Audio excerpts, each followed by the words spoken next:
Welcome back to another video from the Debate Room podcast, and we're here basically probably an hour after Luka's game-winning shot over Rudy Gobert to send the Mavericks up 2-0. Joined by James. You've probably seen him twice now on the channel. He's on our highest viewed video that we have on the page in our mock draft. So just wanted to shout that out. But he's also conveniently a Timberwolves fan. I was trying to get him on in game one, after game one. Had something to do that night, so we talked about getting him on game two. That night. I didn't have a hot date that night. But obviously, the Mavericks are up 2-0, going back to Dallas. So I want to hear your thoughts before me or Max even say anything. You being a Timberwolves fan, go ahead. You got first dibs. Yeah, I would say, like, in the context of this series, it's over. It's 99% over. Analytically, it's so hard to come back 2-0. And the difference of this series, it's been who are your two stars in one team and who are your two stars in the other team and how are they playing. And Luka and Kyrie, I would say they're playing at their A- level. Obviously, Luka and Kyrie, they're a little banged up, especially Luka. But Cat and Ant, they've combined for 30.7% over 2 games, so they're not getting the job done. And unfortunately for Anthony Edwards, I think this is the first time we've seen him look human in the playoffs, look like a 22-year-old kid, right? I mean, most 22-year-olds are more worried about frat parties. And this guy right here is like handling the Western Conference Finals, right? And we're seeing that immaturity right now. And we're talking about it pregame. I think there's a deep reason for why he's struggling that is way beyond just the moment's too big for him. I think the problem with Anthony Edwards, which has held him back for the last 4 years. Have you guys noticed, like, over Ant's like second, third, fourth season, he'll go on these weird little lumps that are like 8 games. He goes from like 27 a game to like 8 points a game, right? He just goes on like these crazy crash and burn stretches, not just like slumps, but like he crashes and burns in slumps. And I think that's because Anthony Edwards has a high sensitivity for his physical tolerance right now. I think that is his problem. I remember his second year, he was like averaging 23 a game. Then it goes down an entire point per game in a week because he's dealing with his knee injury. And you know what happens? He's off the court. He's barely, like, every time he's on the court, he like makes sure that he's hurt. He's like walking. He looks like he's hurt, like kind of making a point that he's hurt. He did that after the John Collins dunk where he breaks his finger, his left-hand finger. Like, that's not a big deal usually. But when you were like so caught up in your head, like, oh, wait, I'm hurt. He misses 25 straight threes after that. And it wasn't just a mechanical difference. It was a sloppiness difference. And we're seeing this postseason. I think a part of it is Anthony Edwards in the postseason. He's never played this much basketball before, right? He's never played this much basketball in a season. He's gone through 2 rounds, gruesome 7-game series. And I think that's partially catching up to him. But I also do believe that his intolerance for dealing with physical pain that you can play through, but might suck to play through. He doesn't know how to do that yet. I don't know if you guys remember Game 6 when he had the really dangerous fall in his back and he wasn't moving for like 2 minutes. Do you guys remember that? Yeah. Ever since that moment, before that, he was averaging 30 points a game on 66 true shooting. Since that fall, he's averaging 19 points a game on 29% shooting. Since that fall. And we're seeing late in games. It isn't I look terrified. He looks exhausted late in games. He is grimacing. He is not looking engaged. He is missing pinpoint layups. And you guys know this because you guys play basketball. Like, layups are a concentration thing. If you're missing layups, it's because you're not thinking about the layup. You're thinking about other things. And I think Anthony Edwards, his ability to handle physical pain, physical fatigue, and the exaggeration nature that he has with that, I think that's what's holding him back right now. And I think for him to take the next step over the years, he's got to figure out, like, how do I take care of my body and how do I play through stuff and to maintain that high-level play despite not feeling 100%. Like Luka Doncic, who's also dealing with a knee thing, but he's been there. He's done that many times over. And I think the lack of experience and that little flaw in Anthony Edwards' mental, I think that's what's holding him back. That's just something I never noticed, especially watching him over the course of the season. I know this year he got injured. He had a little slump. This year I remember that happening. I don't think it wasn't the finger thing when he started having a slump. It was like earlier before that. He was dealing with an injury. I think he actually missed games. There's another stretch like that too. Yeah. and I think it was like a knee injury or something like that, or something to do with his leg. I do think he hasn't played this far into playoff run this far. That's why I wanted to wait to just hail him top 10 player in the NBA. I think he's earned that. He's earned that. He's top 10. We gotta see how this playoff run plays out. But he's earned it. He's top 10. I don't want to get into that type of debate, but this is why I wanted to wait to hail him, because you have to actually go through the entire playoff run. And we see, like, last game, he's still taking the Kyrie matchup a lot of times tonight. Yeah. But to guard the other team's best player, have to be the offense engine on your team, and also be the table setter for your team. Like, he's a lot of his times he is not so much this game. It was more Mike Conley, who was great tonight. But a lot of times last game he was table setting, had the ball in his hands a lot, making decisions in pick and roll, which he's not the greatest at yet. So to balance all that at one time is really taxing. And so this is why I hesitate to put him top 10, hesitate to crown him the next MJ or nothing like that, because he's still young and he still has to get used to doing all this at one time, because that's what the greats do. That's what the all-time greats do. And for people to compare him to that, he hasn't been there. And I kind of wanted to, open up the video with that. I think all the MJ comparisons are the Kobe comparisons. Not only were they ridiculous, they were super, super premature. Like, even the D Wade comparisons were premature, and I wouldn't say accurate at all.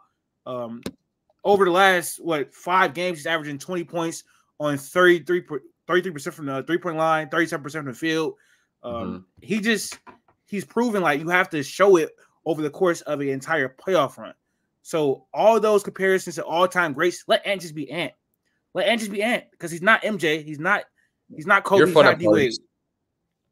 And just let him be him, bro. Like, I hate the comparisons are cool. Like, obviously everybody want to say who the next who, but maybe he shows shades of these players. But these players, like, even at D Wade, 24 years old, championship. Michael Jordan was dropping 60 points in the playoffs at 22, 23. Kobe obviously had Shaq early in his career, but these players earned their stripes pretty soon. And while I do think Anthony Edwards is a superstar, if not borderline superstar right now, we just have to see it for a little bit longer. And in the regular season, he doesn't, he's not consistent in the regular season all the time, especially his pull-up 3-point shooting. It just goes crazy in the playoffs for some reason. I don't know why, but his pull-up shooting just is crazy in the playoffs. But over the course of the regular season, from the mid-range from the 3, it's not there. So just stop comparing him to people. It was always ridiculous. It was always ridiculous to me. So I don't know. I don't know. The series is definitely over, but I think he can have better games. He looks exhausted, but I think he did a better job on Kyrie tonight for what it's worth. To start the game off, the Mavericks had a lot of possessions tonight where it was miscommunications in the pick and roll. Mike Conley was taking advantage of that, whether it was lobs to Gobert, who I think for the most part Gobert was great tonight. I'm not gonna lie. People are gonna slander him for that last play and some of the plays he had tonight, but he was their best player for a big part of this game. Then obviously Nas Reed goes off. Mike Conley was pretty good. Jamie Daniels had some moments, but I think Rudy Gobert was great tonight on the glass, taking advantage of mismatches. He had some nice lobs, and defensively he was pretty good until the end. So Mike Conley, Rudy Gobert, and Nas Reed was amazing. 7 for 9 from 3, something like that. Obviously didn't get the last one to go. But another thing they were doing was giving too much credit to Anthony Edwards for this run. This is a great Timberwolves team. This is arguably the deepest roster in the entire NBA. And obviously, yes, Anthony Edwards was playing at a high level offensively, and that's the reason that the Timberwolves got this far. But I think he's a ceiling raiser. He is. That's literally what he is. He raises your ceiling of your team, but you have to have a great team around him. We haven't really seen him floor raise yet. So that was my takeaway from the game. You guys blitzed Luka and Kyrie for a lot of the game, and then they adjusted as I knew they would. A lot of lobs. Gafford and Lively were great, really great tonight. Lively has not missed a shot in this entire series at all. And we haven't got the PJ Washington game. We haven't got a Derek Lively game yet. Kyrie didn't look his best night into the I mean, Lively's been really good. I don't know what more you can ask from him right now. And Gaffer, they've been in drones. PJ Washington talking about there. I mean Derek Jones Jr. and PJ Washington. Oh, Derek Jones, yeah. But yeah, I've been talking a lot, Max. Well, give me input on the game and the series. Yeah, it's I don't know. It's not as much for me looking at Minnesota as it is at Dallas. I think it's a very scary win for Minnesota fans just for the fact that PJ Washington and Derek Jones Jr. have not gone off. They shot 0 for 7 combined for 3. Down the stretch, again, you could say Kyrie didn't play well or shoot well or whatever. Offensively, he was making plays. It was like whatever. Down the fourth quarter, he had the 3. Next play was an assist. Followed it up then with getting fouled. He went to the line. Then had that weird like fumble pass where he just chucked it up to Derek Lively and caught it slammed. Like down the stretch, Kyrie was just making game-winning plays. Obviously, Luka he went to the line a couple times at the end, but has the big 3 at the end. Like their closers, their stars are able to close out these games. Like Cat's shooting 21% in the series, right? He went 1 for 5. He went 2 for 9. That obviously can't happen as your number 2 star on your team. You can have Mike Conley, you can have Rudy Gobert step up, but part of their team, if you can have Cat stretch the floor and be the elite 3-point shooter for a big man that he is, that's so much helpful. That's obviously going to benefit your offense that much more. Yeah, I mean, I guess I never really thought about that from the Ant thing. Didn't have the greatest games 7 as far as like a stat book wise. Game 1, game 2 just played slow. Like ever since this fall, like I never thought that was really the issue. But yeah, like something's a little off. You could say he ran out of gas right now or whatever. Defensive adjustments, I don't know what you're going to blame it on. It's just not the same Ant that we've been seeing, which, yeah, I guess makes sense. Luka's got to this point before. Luka's played this long before. He's been in Western Conference Finals before. He's made those game-winning plays. But, I mean, yeah, I don't think the series is necessarily over. I still think Minnesota has a chance, but it's a steep, steep uphill climb. Like, I don't think obviously, odds are not great at all. But, yeah, I think as far as Dallas, like, this box score is not the greatest for everybody, but the way you were able to will a win in Minnesota with that stat line, like, amazing. So I think Dallas should be super confident going into these next 2 games. I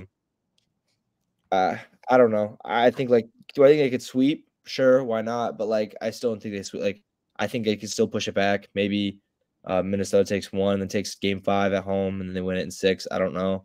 But at this point in time, I think you want to get the series done as soon as possible. Let Luka rest up, and obviously prepare for what we think is Boston, because that's going to be another monster ahead.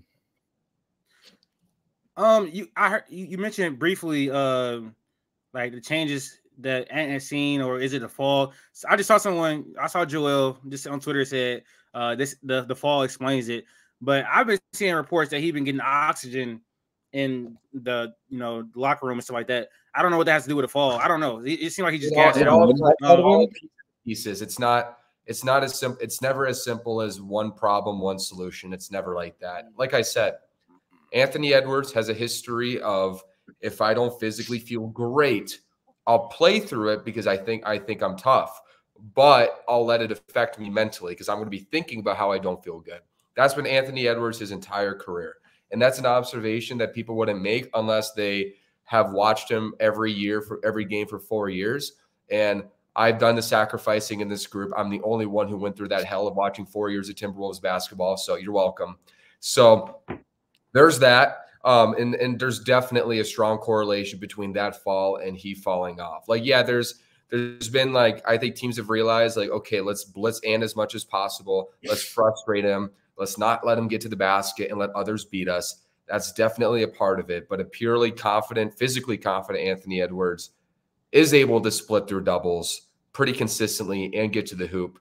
So, I think he's proven enough where this is not the moment's too big for him. I think the playoffs kind of reveal your demons, and I think this is the demon that Anthony Edwards, I think, internally is experiencing right now.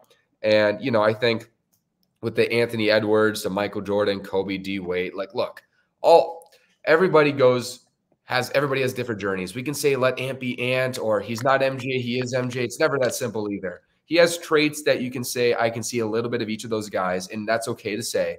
Like how you can say how Joe Burrow might have a little traits that Tom Brady has. You can say those things without saying, oh my gosh, when's the 6th title coming, right? Like so we can wait it out. He's on a great path, 22 years old, career 28 point per game playoff player, efficient in the Western Conference Finals. He's checking a lot of boxes, but for him to check those next boxes, he's got to figure out how to maintain his body throughout the playoffs. Luka Doncic has been playing in the EuroLeague since he was 17, 18 years old. He was playing 100 games plus as a teenager. So for him, he can limp on one leg with a bad knee. That's just how Europeans play, man. They're tougher than Americans in this AAU style. So credit to Luka, man. This series has been about the 2 stars on each team. Cat, I don't know what to say about him. That's a different thing. He's 29, probably a lost cause. But Anthony Edwards, that's a different case. I am happy to see Luka like kind of. Can I go quick? Go ahead. Like after a pretty slow start, whatever you want to blame it on, especially against the OKC series, right? Scoring the basketball was not really what Luka was doing or as efficient. Luka's kind of like been reinstating his dominance the past 2 games, showing that he can still score the basketball. He can will his team to wins, regardless of what's happening. So having this all-time defense on him, Luka's still able to get 32, 10, and 13. Shot 5-11 from 3. I feel like it's not that flashy, but it's damn near 50%. So, like it's, you know what I mean? Like I think that's like when everyone's talking about like the stars, and again, you can laugh at Tyrese Halliburton being like considered one of the stars, but it's like this Tatum, Edwards, Luka thing, like trying to see which team, who's going to be the guy for this run.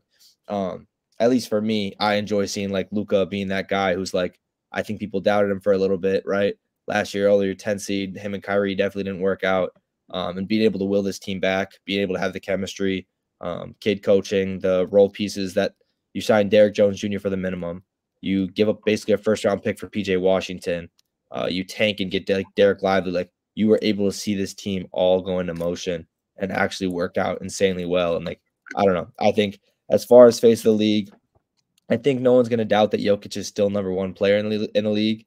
But that number 2 slot is still open, especially with Giannis injured. That number 2 slot is still open. I'm sorry. It's not open, bro. It's not open. Luka's the second best player in the league. Luka's the second second best player in the league. That's fine. So he gets slide in there. And let him get a championship. Some people have Giannis too still. Let him get a championship, and you know what's going to happen. Because I will be pushing the agenda.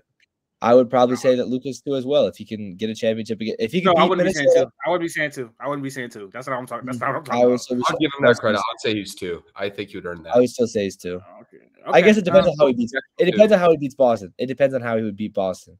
Yeah, he's got to beat them. Beating the best roster we've seen since the Golden State Warriors with KD. I don't think no one's like that's no one's really ever did that. So I don't know. Yeah, Boston's gonna be injured. They always will be. Boston will have something happen that's gonna mess up. I just want to say one last thing because we talked about is playoff play. Anthony Edwards a lot, and that's gonna be a lot of narratives to talk about in the media. So for the next few days, we have to apply the context of outside of 5 games against Memphis, the bulk of his playoff games have been against the Suns, who are a terrible defense with no rim protection. The Nuggets. Hey, they were top 5 defense for the final half of the season this year. If we're gonna do the number 1 defense for Dallas in the final 20 games, we're gonna do that too. Yeah, we're doing that. I don't want to hear that.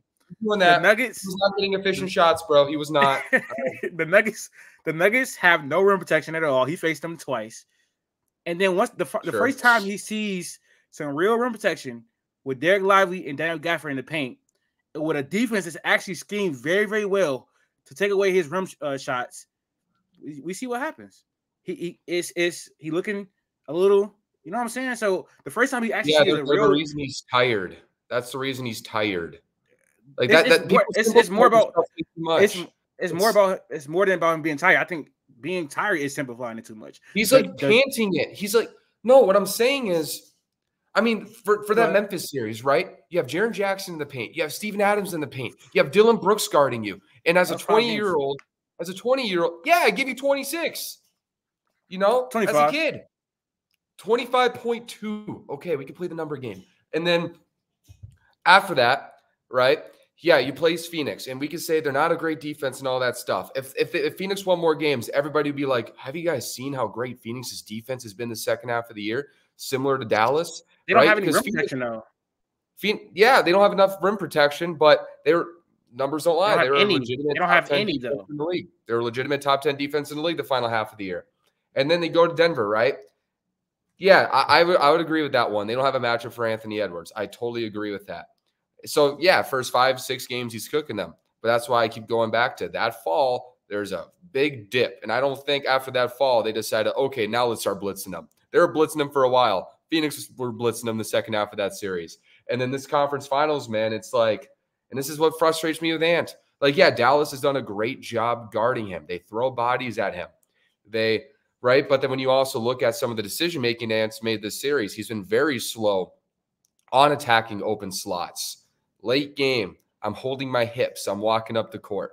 I'm standing on the corner. Like I said, I don't think a 100% healthy Anthony Edwards, I don't think Dallas is restricting him to this degree. And look, it's deep in the playoffs. Nobody's 100% healthy. I get that. But that's exactly what Anthony Edwards' problem is. He doesn't know how to withstand like fatigue and injuries at this point of the season. It's been a weakness his entire career, and that's getting exposed late in this postseason. And if he wants to get to the levels he has the talent to, he's got to figure out, okay, is this just a growing up thing? I got to get a little tougher? Or is this I got to take care of my body different so I can withstand not only an 82-game season, but hopefully a 98-game postseason? He's got to figure that stuff out, but there's no excuse for him. He's holding himself back. I'm looking at the stats right now. I want to let you know something. So in 2022, he shot 19% of his shots in the playoffs in that 5-game series or 6-game series at the rim. So again, a lot of his playoff explosions, a good amount of it is his pull-up shooting going to berserk levels. It really is. So it's not about like, obviously Minnesota had, I mean not Minnesota, Memphis had great rim protection, but like a lot of it what he does in the playoffs. Steven Adams only played 3 games, by the way. In that series? Yeah. Okay. That's another thing. But like he doesn't the DPOY really like, in the paint, right? Who only got like 3 all defensive votes this year. Yeah. But I'm saying like I love Michigan State, but then I think your backup 6'8" Xavier Tillman or 6'9" Xavier Tillman. They no, I'm not even gonna discount the Memphis Grizzlies rim protection. My point is, like, not only has he not seen a lot of rim protection in his playoff career, also his numbers has dropped down significantly from the regular season. Like in 2022, in the restricted area, 19% of his shots, 21% of his shots, and it's down to 26%. It's at 26% in this playoff run. And at the during the regular season is much more than that. He gets way more trigger happy from pulling off from 3. And they fall a lot in playoffs. But he doesn't get to the rim as much as he does in the playoffs. This is a fact. So I think in 2021 it was at 30%, 28%, 29%, 22% this year, and he's living and dying by that pull-up jumper a lot. He was a lot more aggressive, which is we can talk about this game. It's the Timberwolves, bro. The Timberwolves were a lot more aggressive in this game. Cat was getting to the line early, and was getting to the line early, but then they just kind of went away from him. I don't know why. But yeah, that's my spiel on a Anthony Edwards situation. And so, what series going in your opinion? What series ending in? I'll take Mavericks 6. I think it goes 5. I think Dallas wins 2 of the next 3. I don't think Ant's going to physically recover. I don't. I think 6 is safe. Yeah. So, yeah, the thing is, I think there's definitely I wouldn't say regression to the mean, but I do think there's a leveling of the shooting. Like it wasn't going to be prime Steph Curry shooting forever, right? I think that's true. And I do think there's an issue with Ant where as physically gifted as he is, I think he deep down needs to remember he's a slasher at heart. And there's that too. It's funny. I do think there's a thing about Ant just being a better shooter in the playoffs than the regular season, mainly because this might sound like a funny theory about him too, but it's kind of the thing that held him back at Georgia too. You guys remember at Georgia, everybody was like, why doesn't this guy get engaged like half of the time? It's like when you play inferior competition, the guy just kind of wavers. That was his problem at Georgia. You say like he didn't try? Oh, yeah, there was an engagement. There was a focus issue. Yeah, there was. No, I'm saying that's what you're saying. Like he didn't try at Georgia, or like his effort wasn't there 100%. Yeah, I wouldn't say it was like I don't care. I'm not trying, but it was definitely a, I'm at the game today. What are we playing for? There's definitely that. There's a reason why he played great against Kentucky, right? Like he had games like that because he has this thing. I remember the Michigan State. The Michigan State game was But who won the game? Who won the game? Who won the game? Thank you. Who won the game? He cooked y'all. He had like 37 in the game. I remember that game. I was watching it live. Who won? Who won? Michigan State won at the end. Yeah, doesn't matter. It was a comeback. But he has a weird thing about him where it feels like when I watch him against bad teams, he also doesn't shoot great against bad teams. But then when the games get bigger, there's something about like his shot gets tighter and he starts becoming more efficient in bigger games. We can say like, yeah, there's a big, like maybe it's regression to the mean. I mean, he was like on a 20-game run of shooting insane basketball in the playoffs. I mean, at a certain point, he's just a really good playoff shooter, right? So I think Anthony Edwards, while he's not a 44% from three, 50% from mid-range and high volume shooter, I do think he's a very good postseason shooter. And I think it comes down to as simple as, okay, I'm locked in. I mean, I don't think that him scoring 33 in the second half against Michigan State on pure jump shots, by the way. And if you watch that game again, the jump shots he was hitting were crazy. He's an insanely talented shooter, but I think that's part of his weakness too. All right, that was our game 2 recap from the West Conference Finals. Hopefully we get some more intended games like this. It's through 2 games. It's been peak basketball, completely different from the East. It's crazy. Make sure you guys subscribe to the channel, like the video, and follow our social medias at the top of the screen. What do you mean? WhatsontapNBA, baby? What do you mean completely different from the East? Game 1 of the Eastern Conference Finals was good. That's it. There's only been 2 games. And also, I was talking about look at the East this whole entire playoffs, bro. It's been a whole different. I don't know. A whole different side of the West. I don't know. I think Indiana, New York was solid. I think New York and Philly was still solid. I think Cleveland and Orlando was solid. Nobody watched the series. Nobody watched the series. Huh? I watched it, but like the casual NBA fan did not watch the Cavs. And everybody wants to watch the Cleveland and Orlando Marcus. What are you talking about? Like, I think there's been a couple, but there's been some fair share of bad. Like the Thunder killed the Pels. The Suns got killed by the Timberwolves. Like that was an entertaining. That was an entertaining sweep, bro. Let's be serious. It was an entertaining sweep. It was. I mean, I guess like Denver killed LA. Like entertaining sweep, 7-game series. It's like a 7-game series. No, that was an entertaining gentleman sweep, was it not? It literally was. All those games were close. Who? Denver and LA. They didn't get beaten 5. They got beaten 4 last year. I tweaked. Yeah. So I mean, I think it's just completely different basketball on the West Side. But follow us on our social media accounts. Thank you to James as always for coming up. What's on tap on NBA at Twitter, Instagram, all that type of stuff. We'll put your information in the description. Thank you guys. Nas, I just have to say those 2 words again. Nas Reed. So that's all I got to say. Hey, he makes Cat expendable. I've been saying that. But I agree. I did say that, Max.